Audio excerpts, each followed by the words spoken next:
Baik, selamat berjumpa kembali mahasiswa SI semester 7.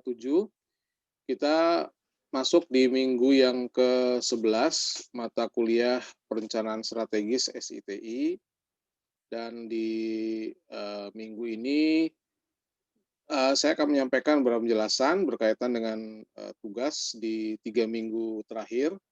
Di tahap 1 visioning, kemudian eh, tahap kedua di tahap eh,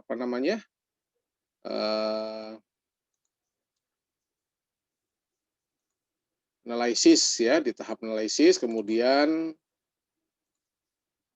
ya tahap yang pertama adalah tahap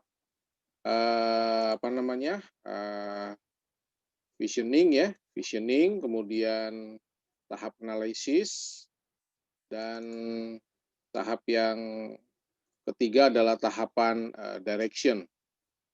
Nah, kita akan ini tahap yang 1 dan 2 sudah terkumpul, ya. Yang belum itu tahap 3. Jadi saya masih menunggu tahap 3 karena masih sampai tanggal 18 kalau nggak salah, ya. Deadline tanggal 18, silakan dibuat dulu. Next minggu depan nanti baru saya akan koreksi 3 bab itu, dan kita akan coba lihat, ya, sejauh mana yang sudah Anda semua kerjakan. Nah, pertemuan hari ini kita akan masuk ke dalam materi bukan tambahan, ya, sebenarnya kelanjutan dari 3 tahap awal itu. Jadi 3 tahap awal, ya, visioning, analisis, dan direction. Dan ini adalah tahap yang namanya tahapan recommendation, ya, tahapan recommendation. Nah, mungkin di bagian ini saya tidak langsung meminta Anda untuk menuliskan apa tahapan rekomendasinya, ya, karena sebenarnya kalau recommendation itu harus sudah dalam bentuk konkret, ya, sudah dalam bentuk penjelasan-penjelasan hardware-nya, software-nya, ya, infrastruktur dan sebagainya, analisis biaya, kemudian tahapan roadmap-nya. Nanti kita akan bahas, ya, roadmap peta jalan, ya, roadmap-nya mungkin ada berapa tahap, ya, berapa lama untuk implementasinya. Nah, itu tahap recommendation namanya. Jadi memang ini sudah lebih ke arah realnya. Kalau nanti Anda membangun nanti di skripsi katakanlah Anda membuat sebuah perencanaan, ya, membuat sebuah sistem. Nah, itu tidak kalau dalam ruang lingkup sederhananya memang Anda hanya berkaitan dengan sistem, ya, kita pakai software tertentu, pengumpulan data dan sebagainya. Tapi kalau sudah tahap ke implementasi, dimulai dari perencanaan, itu nanti ujung-ujungnya adalah Anda merekomendasikan sesuatu. Ini loh sistem yang sudah saya buat, dan sistem yang Anda buat ini tidak terlepas dari sarana dan prasarana yang dibutuhkan oleh organisasi tersebut, ya, termasuk SDM-nya, ya, termasuk kesiapan SDM-nya. Karena tanpa itu kan sistem nggak bisa dipakai, gitu, ya. Sistem kan nggak bisa berjalan dengan sendirinya, kan harus dalam satu keterkaitan antar lini, begitu, ya, antar banyak banyak hal yang harus berkaitan di situ. Ya, kesiapan tempat, mungkin perlu pelatihan-pelatihan yang sudah kita bahas di materi-materi terdahulu. Ya, jadi ini tahapan recommendation. Baik, kita akan coba melihat isinya apa saja, ya, tahapan recommendation. Jadi targetnya tentunya adalah Anda bisa menjalankan tahapan-tahapan dalam perencanaan strategis SI-nya, ya, berkaitan dengan TI tadi. Kemudian isinya begini, ya. Setelah kita melakukan 3 tahap awal, ya, 3 tahap awal, katakanlah Anda sudah melakukan tahap visioning, Anda sudah menganalisa, ya, Anda sudah melakukan tahap direction, maka penting bagi Anda, ya, untuk membuat atau mendokumentasikan detail roadmap atau peta jalan. Jadi gimana caranya kita membawa dari posisi saat ini, dari posisi sekarang, ke posisi nanti yang diinginkan. Jadi dari posisi sekarang ke posisi yang diinginkan. Nah, kita nggak mungkin tidak membuat roadmap-nya, ya, karena perencanaan sistem itu bukan bukan hal yang mudah sehari jadi, wah enggak, Saudara ya. Saya banyak melihat di banyak tempat bahwa bahkan ada yang sampai setahun, 2 tahun itu masih dalam tahap-tahap awal, ya, belum masuk tuh ke tahap recommendation, belum.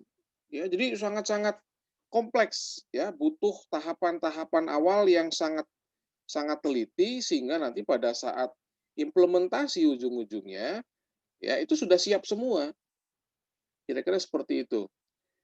Nah, kalau dalam skripsi ya seringkali diminta itu Anda di bab 3, kalau nggak bab 3, bab 4 ya, sesuai dengan format yang baru, maka biasanya diminta kalau Anda akan merekomendasikan sebuah sistem usulan, itu akan diminta dulu menceritakan sistem yang ada sekarangnya bagaimana, gitu ya. Jadi sistem sekarang seperti apa? Setelah kita tahu bisa menggambarkan sistem sekarang, lah sistem usulan kita apa sistem usulannya? Karena dalam sistem usulan itu harus ada nilai keterbaruan. Jelas dong ya, harus ada keterbaruan. Kalau tidak ada keterbaruan, ngapain kita mengusulkan sistem baru? Yang namanya sistem baru diusulkan itu ada nilai keterbaruannya. Nah, nilai keterbaruannya dilihat dari aspek apa saja ya, tergantung kebutuhan kita. Apakah aspek teknologinya saja, ya, yang tadinya desktop jadi web based, contoh, itu keterbaruan. Sudah ya? Atau semula ada 8 fitur, jadi 12 fitur, contoh, itu keterbaruan. Yang semula tidak melibatkan pelanggan, sekarang melibatkan pelanggan di sistem, keterbaruan. Yang semula tidak melibatkan supplier, sekarang kita melibatkan supplier. Betul, Saudara ya? Semula pelanggan tidak bisa memberikan respon terhadap produk kita, sekarang kita buka sebuah akses supaya pelanggan bisa merespon, memberikan pendapat tentang produk kita. Itu fitur-fitur baru yang mungkin ada dalam sistem kita. Nah, kita tidak bicara sistem yang kompleks, yang sangat hebat, enggak. Kita bicara dari sistem yang Anda sudah rancangkan saja. Ya, ini harus dibuat roadmap-nya. Kalau tidak dibuat roadmap-nya, nggak akan pernah selesai. Ya, jadi dalam satu proses itu harus ada deadline-nya sampai di mana gitu. Sampai kapan deadline-nya harus jadi. Di tahapan mungkin, oh ini harus jalan selama 2 tahun, Pak. Nah, 2 tahun kita bikin per apa nih? Ya, dalam setahunnya, mau per kuartal, mau per semester, atau per bulan misalkan, nah itu adalah roadmap. Ya, itu adalah roadmap. Cukup jelas ya tentang roadmap. Jadi ya nantinya sebetulnya Anda ya harus harus mencoba untuk membuat ya sebuah roadmap itu. Kalau nanti Anda bikin proposal deskripsi itu adanya di halaman terakhir. Tuh di halaman terakhir pasti apa? Ada apa? Time schedule. Time schedule Anda cuma 6 bulan. Nah, dari 6 bulan itu harus dipakai tuh setiap minggunya, hitungannya minggu dah ya, hitungannya minggu. Tiap minggu ini kita ngapain? Minggu ini bulan pertama ngapain? Sampai bulan pertama selesai, bulan kedua dan seterusnya. Kita berusaha harus mengikuti schedule itu, Saudara. Kenapa? Kan itu jadwal yang sudah dibuat. Itu roadmap-nya, peta jalannya. Jangan sampai ada yang kelewat gitu loh. Kalau ada yang kelewat bisa saja nanti memang hasil akhirnya selesai. Tapi kadang-kadang pekerjaan yang harusnya selesai di minggu kedua, bulan ketiga, contoh misalkan, akhirnya nyampe di bulan keempat, Saudara. Sedangkan di bulan keempat, Anda sudah punya schedule yang lain. Nah, ini namanya roadmap peta jalan. Jadi, penting nggak? Penting sekali. Ya, penting sekali. Kadang-kadang mahasiswa nggak memperhatikan roadmap ini. Padahal ini bagian yang kalau menurut saya, ya kunci keberhasilan dari saat Anda membuat skripsi itu dari roadmap ini. Patuh mengikuti roadmap yang Anda sudah tentukan sendiri, bersama membimbing Anda dan ya niscaya akan selesai gitu sesuai dengan tenggat waktu yang ditentukan gitu ya Saudara ya. Oke, jadi apalagi kan ini kan kalian sibuk semua ya, sibuk gitu kan sebagian besar katakanlah bekerja menyita waktu Pak 6 7 8 jam kita udah tersita waktunya hanya tinggal beberapa jam hitungan hari untuk mengerjakan tugas ya saya lebih fleksibel ya. Makanya lebih fleksibel ke yang apa namanya sudah bekerja gitu. Oke ya, itu tambahan saja. Nah, next, ini contoh saja. Contoh ya, saya ambil dari satu sumber contoh. Katakanlah ini kan fase yang keempat ya. Jadi kalau kita udah tadi 3 fasenya visioning, analysis, direction. Kemudian kita sampai di fase yang keempat. Nah, fase yang keempat itu adalah recommendation phase. Fase yang keempat. Contoh saja ya, saudara ya, contoh saja. Ini kira-kira kita punya apa nih? Ini roadmap-nya, ini business case-nya, betul ya? Ini communication-nya. Nah, ini harus dibuat ya, harus dibuat dalam bentuk list. Ya, ini milestone-nya nih, milestone-nya. Milestone itu hal-hal pentingnya, milestone, targetnya, milestone. Ya, dokumen detail roadmap. Betul ya? Mendokumentasikan detail roadmap-nya. Nanti setiap bagian dari milestone ini ada output-nya. Output-nya sebuah hasil yang harus muncul, Saudara. Sebuah hasil yang harus muncul. Ini kan konsep. Ya. Develop roadmap, dokumen detail roadmap. Dokumen detail roadmap, hasilnya apa? Hasilnya IS roadmap. Information System roadmap hasilnya. Tuh, ada muncul hasilnya. Betul ya? Oke. Kemudian summarize cost. Biaya, kita ngerekap biaya dan sebagainya apa? Munculnya. Investment proposal. Pengajuan biaya. Tuh, muncul ya. Kemudian summarize organizational impact. Munculnya apa? Organizational impact. Efeknya apa? Terhadap organisasi. Ya, identify risk, concern, risk mitigation, redline assessment. Munculnya apa? Risk assessment. Setiap proses, setiap perencanaan apapun itu pasti memunculkan resiko. Hati-hati. Dan ini harus tertuang dulu nih. Jelas ya, Saudara ya? Kemudian ada review and confirm roadmap. Munculnya apa? Redline assessment. Demikian pula yang berkaitan dengan develop business case. Ya, kita ngerekap nih, summarize business benefit, keuntungannya apa, ya. Business case for action apa? Munculnya business case. Itu problem bisnisnya apa sih sebetulnya? Kita butuh sistem baru tuh apa sih problemnya? Betul ya? Mengembangkan komunikasi, rencana komunikasi ya, presentation summary, munculnya apa? Self funding financial model. Ya, communication plan, develop going planning process steering committee, ya, review confirm business case, munculnya apa? Planning proses. Kira-kira ini roadmap namanya. Gitu. Ini contoh ya, Saudara, contoh. Ya, communicate the plan. Ya, finalize detail plan document, munculnya apa? Executive summary. Hati-hati ya, Saudara ya. Pemangku kepentingan adalah orang-orang yang ada di top level. Di top level. Owner, komisaris, ya, direktur dan sebagainya. Mereka yang punya kewenangan, apalagi yang punya duit. Ya, yang punya pendanaan. Kalau Anda tidak bisa memastikan bahwa ini akan memberikan benefit terhadap organisasi, mereka akan setuju. Jelas ya, Saudara ya? Yang sudah sempat kita bahas ya, sudah sempat kita bahas di materi-materi terdahulu. Sudah sempat kita singgung nih. Ya, jadi ini berjalan dan harus berjalan, Saudara. Kalau ini nggak berjalan, ya otomatis kita nggak bisa nanti memunculkan tahap rekomendasi. Fase rekomendasi ini fase yang sangat-sangat rumit, ya. Yang paling penting sebetulnya di sini. Karena kita merekomendasikan. Oke, sekarang roadmap ya, peta jalannya. Peta jalan ini akan memberikan gambaran tentang apa? Biaya, waktu, ya. Kemudian gimana Anda ngatur proyeknya, kapan harus dimulai, tahap ini sampai di mana, tahap ini kapan waktunya dan sebagainya. Itu namanya peta jalan roadmap. Oke ya, kita akan coba lihat contohnya.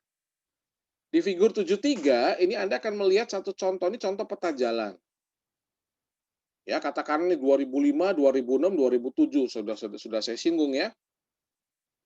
Ya, kuartal 1, kuartal 2, kuartal. Katakanlah kita nggak bisa nih main setengah tahun jadi, setahun nggak bisa, saudara. Bahkan kurun waktunya bisa panjang, ya, kurun waktunya bisa panjang. Nah, Anda bisa melihat bahwa di sini ada proyeknya. Business Continuity and Disaster Recovery Data Storage seterusnya ditulis nih, saudara ya. Kapan dia akan dikerjakan? Ya, kapan dia akan dikerjakan? Ini akan tertulis di sini nih. Di stabilo hitam nih, ya, kita kasih pattern, kasih tanda. Ya, kemudian nilai bisnisnya apa? Ya, muncul nih, saudara. Mana yang medium, mana yang high, ya, mana yang kelanjutan. Resikonya bagaimana? Risk cost-nya bagaimana? Ya. Pengerjaannya bagaimana? Extra large, medium, perlu waktu lama. Nah, ini. Ya. Nah, kita akan melihat nih contoh ya, saudara. Extra large. Extra large itu berarti kebayang ya, dalam 3 tahun penuh itu akan dikerjakan. Itu extra large. Nah, kita melihatnya begini ya, saudara, melihatnya bahwa katakanlah ini hanya contoh, tapi kalau Anda bisa membuat satu roadmap, satu peta jalan, ya silakan nanti Anda bisa coba lihat-lihat di contoh yang lain ya, peta jalan. Ini akan sangat membantu kita untuk kita membuat tahap rekomendasi. Yang paling dekat itu nanti ke proposal skripsi Anda. Proposal skripsi Anda itu harus ada roadmap-nya. Ya, harus ada roadmap-nya nih kalau nggak berubah ya formatnya kan. Harus ada roadmap-nya, tapi kadang-kadang roadmap itu nggak diperhatiin, termasuk oleh pembimbing. Harusnya pembimbing itu megang roadmap itu. Ini roadmap yang kamu udah tuliskan di proposal ya, minggu kesekian, bulan kesekian. Udah ngerjain ini belum? Contoh. Itu salah satu tugas pembimbing adalah ngecek, saudara. Jangan, oh yang penting gampang Bu, nanti dikumpulin lah sekaligus 2 bab. Wah nggak bisa, saudara ya. Nggak bisa. Harus sesuai dengan roadmap yang Anda tuliskan, kesepakatan antara Anda dengan pembimbing Anda nanti. Gitu. Jelas ya? Itu roadmap. Ya. Nah kemudian apa nih? Implementation roadmap. Ya. 3-4 bulan. Apa yang dikerjakan? 12 sampai 24 bulan. Sampai 2 tahun kan saudara, apa yang dikerjakan? Ini pekerjaan besar. Ya. Betul ya, pekerjaan besar. Nah, Anda kan nanti membuatnya pekerjaannya tidak begitu besar, saudara. Tapi kalau nanti sesuai dengan tugas ini, kalau Anda nanti menyambungkan antara 3 tahap awal dengan tahap recommendation, ya agak sulit ya. Saya melihatnya memang kalau Anda harus menuliskan sampai di tahap recommendation agak-agak berat ya, tapi bukan mustahil untuk dibuat sebetulnya. Ya, bukan mustahil untuk dibuat. Artinya Anda berandai-andai gitulah, kalau saya punya bisnis atau Anda melihat tempat di tempat kerja saudara, itu kira-kira butuh waktu berapa lama sih? Ya, butuh waktu berapa lama? Emang ini harus ributnya real. Kalau real gampang ya. Walaupun butuh waktu lama, kalau real pasti muncul roadmap-nya. Tapi kalau Anda hanya memperkirakan saja, agak sulit ya. Bahkan terbilang sangat sulit kita untuk membuat sebuah tahap menampilkan recommendation. Ya, tapi tidak mustahil ya, tidak mustahil kita bisa. Kalau Anda bikin skripsi kan Anda melakukan survei dulu ya, tempatnya di mana, kira-kira ngumpulin data apa bla, baru tuh muncul proposal. Ini Pak, kira-kira saya butuh waktunya segini. Ya, 5 bulan efektif, sebulan finishing gitu kan. Saya udah tulis Pak, minggu pertama ini, kedua ini, wah gitu. Ya itu namanya schedule roadmap. Sama aja sebetulnya, ya sama aja. Ya ini contoh implementation roadmap ya. Jadi Anda bisa bayangkan bahwa yang namanya kita mempersiapkan sebuah SITI itu enggak perkara sederhana. Ya, banyak yang harus Anda persiapkan. Ya, banyak yang harus Anda persiapkan. Oke ya? Oke. Nah, kemudian apa? Simpulkan biayanya. Biaya diestimasikan beberapa tahapan. Estimasi kita nggak mungkin lepas dari biaya, saudara. Membuat satu proyek itu kalau nggak ada biaya nggak jalan. Ya, yang utama kan biaya, saudara ya. Anda ngumpulin orang, ya, Anda bayar sistem analis dan sebagainya kan butuh biaya, kudu dibayar. Ya, survei kendaraan dan sebagainya juga butuh BBM ya, waktu dan sebagainya ya. Kemudian apa? Sempurnakan estimasi untuk proyek rencanakan, lalu mantapkan budget. Ya, budgetnya gimana setiap bulan, dampak keuangan, accounting-nya dan sebagainya. Ingat ya, perusahaan keluar uang dan belum dapat benefit loh, Saudara. Betul ya? Belum dapat benefit. Katakanlah dia tidak membuat sistem baru, dia beli sistem. Beli sistem pun dia nggak langsung dapat benefit, dia keluar duit. Keluar biaya banyak dulu itu. SITI itu besar ya biayanya. Makanya kadang-kadang perusahaan kalau enggak ya urgent banget dia nggak mau memperbarui SITI-nya. Kenapa? Ya butuh biaya. Ya yang lama aja dah, yang lama masih bisa jalan kok.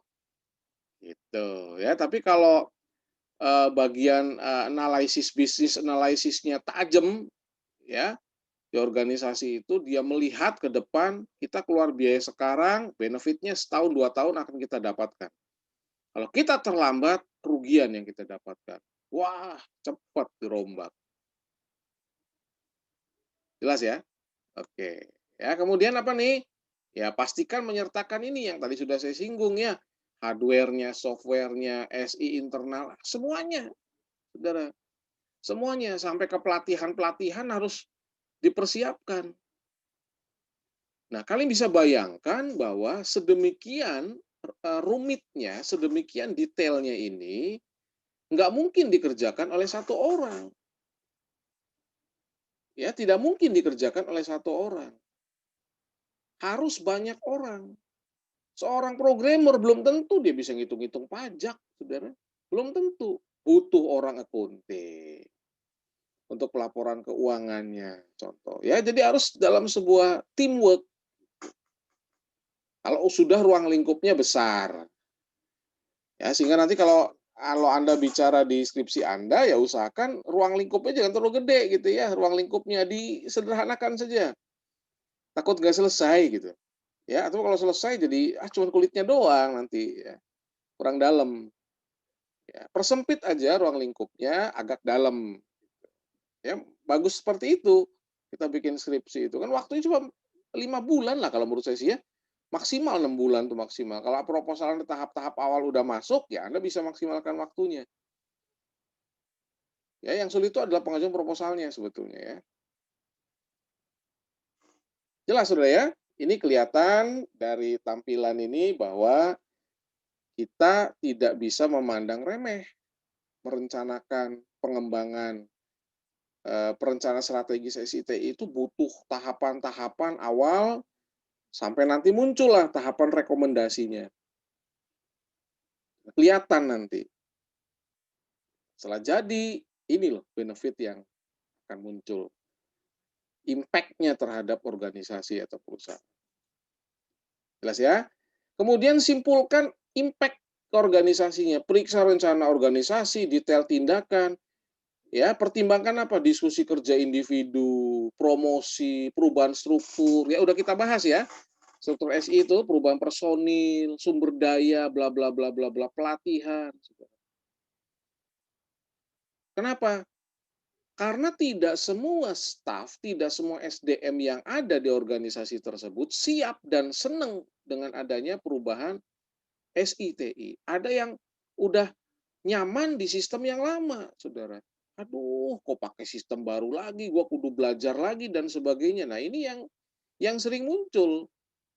Yang harusnya memang ini diantisipasi oleh oleh apa namanya pemangku kepentingan gitu ya untuk dia ya melakukan proses harus berkomunikasi ya sorry nih Anda kudu training lagi bla bla bla bla sistem baru dan sebagainya. Saya melihat sendiri ya di tempat di saya tuh aduh setengah mati bener saudara tuh ya itu lagi go live tuh bener-bener itu ya tapi sekarang sudah berjalan nyaman saudara ya jalan berapa ya 4-5 tahun sekarang nyaman sudah nyaman bener ya masih ada lah ya yang namanya tetap sistem masih ada kelemahan ya Masih ada kelemahannya, nggak ada sistem yang perfect gitu, nggak ada kelemahan, nggak ada. Semua punya kelemahan. Tapi kelebihannya yang harus lebih banyak. Gitu. Baik ya, meluangkan waktu ya dengan perusahaan ya, setiap perusahaan mengerjakan penting paham sensitif, isu manajemen ya, rencana strategis itu mengini arah baru ya, memiliki dampak pada orang serta peran ya. CEO ya, Chief Information Officer harus paham proses perubahan, pesan dan sebagainya, harus butuh ini. Ya harus butuh ini. Kadang-kadang ada yang merangkap, ya oh owner-nya ini CEO yang hebat gitu kan. Kepala bagian ini CEO yang hebat ya itu. Ya karena ingat Saudara ya, sistem itu dinamis. Sistem itu dinamis. Transaksi boleh saja seperti itu tidak berubah. Tapi platform yang digunakan untuk melakukan transaksinya yang berubah, yang berkembang. Jelas ya Saudara ya? Sekarang kan ngetren belanja online. Waduh, orang malas keluar ngapain, apalagi lagi pandemi kayak gini kan pengennya online, online, online, online. Lah kalau organisasi perusahaan kita nggak mempersiapkan itu, ketinggalan. Contoh di pendidikan bagaimana? Pendaftaran online, saudara. Semua perguruan tinggi kalau yang nggak punya, nggak bisa daftar online, ketinggalan dia. Mahasiswa baru itu akan ngelihat dulu jurusannya apa sih, betul nggak? Fasilitasnya bagaimana sih? Mutu lulusannya bagaimana? Berapa persen yang udah terserap di pekerjaan? Di perusahaan mana saja? Itu harus terekam datanya. Dan itu memberikan apa? Memberikan apa? Milestone. Nah, ini yang harus dipikirkan oleh organisasi. Kalau tidak memikirkan itu ketinggalan. Yang lain udah bergerak jauh gitu ya, dia baru mulai bergerak, ketinggalan nanti. Baik, gitu ya. Kemudian identifikasi ya risiko, pertimbangan mitigasi kesiapannya karena ini butuh Saudara ya, butuh kesiapan. Nggak mungkin Anda melakukan satu apa namanya perencanaan strategis itu tanpa tanpa persiapan. Ya, jadi kalau katakanlah saat menyelesaikan rencana strategis SI, proyek besar dianggap sebagai kebutuhan penting organisasi. Ya, harus siap, Saudara, harus siap. Jangan memulai proyek kalau organisasi nggak siap. Daripada mulai, fail, gagal. Itu clue-nya. Usaha besar yang melibatkan perubahan besar memiliki kemungkinan gagal. Apakah keterbaruan sistem baru dan sebagainya pasti berhasil? Enggak selalu. Banyak yang gagal. Kenapa? Ya karena tadi proses-prosesnya tidak dijalankan dengan baik. Ya, enggak detail di awal tuh, Saudara. Nah, kalau gagal apa? Ya identifikasi. Kenapa gagalnya kan gitu. Ya. Kemudian gimana caranya nih? Duit udah keluar masa gagal, masa nggak jalan? Nah, kan harus ditanggulangi. Memang yang berhasil lebih banyak ya, tapi bukan berarti nggak ada yang gagal dan kemungkinan gagal itu selalu ada.